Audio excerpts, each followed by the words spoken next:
বিচার এবং নির্বাচন। তো তাহলে নির্বাচনের আগেই আরো দুটো কাজ সারতে হবে আমাদেরকে। একটা হচ্ছে বিচারকে দৃশ্যমান করতে হবে, সিম্বলিক করতে হবে। সকল বিচারের সময় সম্ভব না, আমরা এটা জানি, কিন্তু এটা সিম্বলিক এবং দৃশ্যমান করতে হবে যে গভর্নমেন্ট বিচারে সিনসিয়ার আছে, তারাও জুলাইয়ের চেতনাকে ধারণ করে কালপিটদেরকে শাস্তির ব্যবস্থায় আওতায় আনবে। আর 2 নম্বর হচ্ছে সংস্কার। এটা প্রধান উপদেষ্টা বলছেন এটা আমার মূল এজেন্ডা। আগের মতোই যদি আমরা থেকে যাই পুরোপুরি ভাবে, তো তাহলে what is the difference between this government and the last government? যেহেতু লাস্ট গভর্নমেন্ট অবৈধ, এখানে বৈধতা আছে।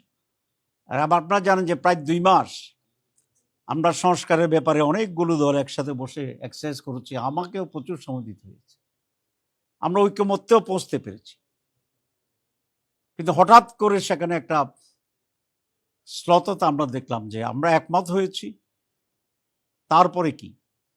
একমত আমরা এই জন্যই হয়েছি যাতে এগুলো ইমপ্লিমেন্ট করা যায়। তো সেই জন্য আমরা বলেছি এটা আইনের ভিত্তি দিতে হবে, এটা পসিবল। যে বিভ্রান্তি চড়াচ্ছে যে গভর্নমেন্টের সময় এটা সম্ভব নয়, এটা একেবারেই বিভ্রান্তি এবং মিথ্যাচার। আপনারা জানেন যে পাকিস্তানের 70 যে নির্বাচন হয়েছিল, এটা লিগেল ফ্রেমওয়ার্কের মাধ্যমে হয়েছিল। তখন তো মার্শাল ল ছিল ইয়াহিয়া খানের, তো সে নজির আমাদের আছে। আমাদের মুজিবনগর সরকার যেটা ছিল প্রায় 9 মান্থস, তো সেটাকেও তো একটা প্রোক্লেমেশনের মাধ্যমে বৈধতা দেওয়া হয়েছে।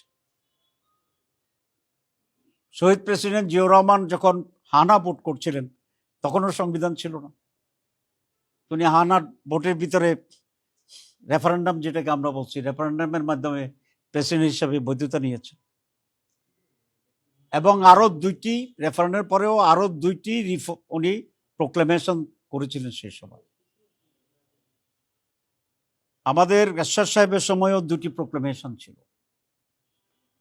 এবার যে গভর্নমেন্ট আছে এটা তো কনস্টিটিউশন নাই, কিন্তু সুপ্রিম কোর্টের একটা অনুমোদের ভিতরে ওনারা যেটা বলছেন 106 এই ধারায় এই গভর্নমেন্ট এখন চলছে। নির্বাচনের পরে নির্বাচিত সরকারকে, পার্লামেন্টকে এই সব কিছুকে রেটিফাই করতে হবে, এতে কোনো সন্দেহ নেই। কিন্তু এখন এটার আইনের ভিত্তিতে এক্সিকিউট করা সম্ভব। আমরা একটা বিশেষজ্ঞ কমিটি করেছি অলরেডি, এবং তারা তাদের ওপিনিয়ন দিচ্ছে। আমি পত্রিকায় সাংবাদিক সম্মেলনের মাধ্যমে দেখেছি ঐক্যমত্য কমিশনের যিনি ভাইস চেয়ারম্যান বা আমাদের মিটিংয়ের সভাপতি ছিল, উনি দেখলাম বলছে যে ওনারা এক্সপার্ট কমিটির সাথে আলোচনা করবে। আমরা এটাকে ওয়েলকাম জানাচ্ছি, এবং এক্সপার্ট কমিটির ওপিনিয়ন নিঃসন্দেহে পজিটিভ থাকবে, যেহেতু আমাদের ডাইরেক্ট ইনস্টেন্স আছে। আপনি ইংরেজি একটি কথা জানেন যে example is better than president. তো বাংলাদেশে এরকম অনেক এক্সাম্পল, একটা এক্সাম্পল না, গণভোটের এক্সাম্পল আছে, লিগেল ফ্রেমওয়ার্কের এক্সাম্পল আছে, অর্ডিন্যান্সের এক্সাম্পল আছে।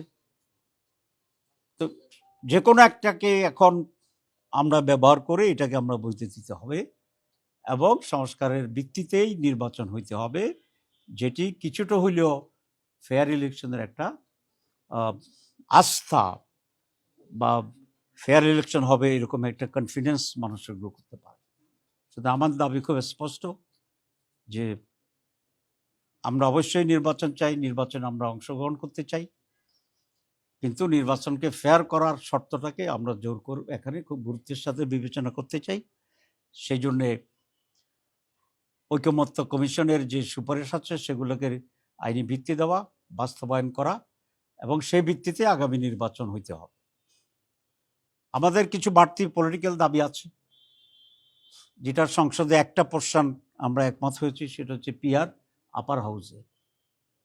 কিন্তু আমাদের দাবি হচ্ছে PR total, upper house and lower house both, এবং সেই ইস্যুতে আমরা আন্দোলন করব, সেটাকে আমরা রিয়েলাইজ করার জন্য চেষ্টা করব। এটার কারণ হচ্ছে 54 বছরের ট্রেডিশনাল নির্বাচনের পদ্ধতিতে আমরা দেখেছি যে এখানে ফেয়ার ইলেকশন কখনো নিশ্চিত করা যায় নাই।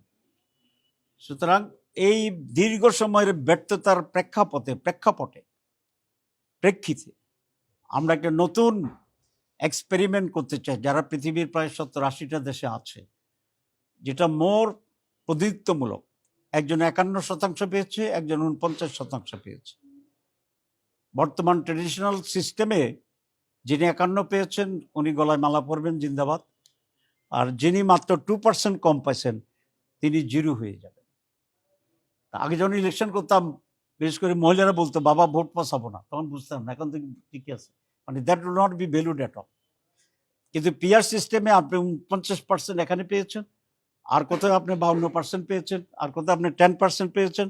সারা বাংলাদেশের ইন টোটালিটি আপনার স্ট্রেংথটা কি সেটা প্রতিনিধিত্ব হবে এবং সেই প্রফেশন আনুপাতিক করেই আপনি পার্লামেন্টে আসন গ্রহণ করবেন।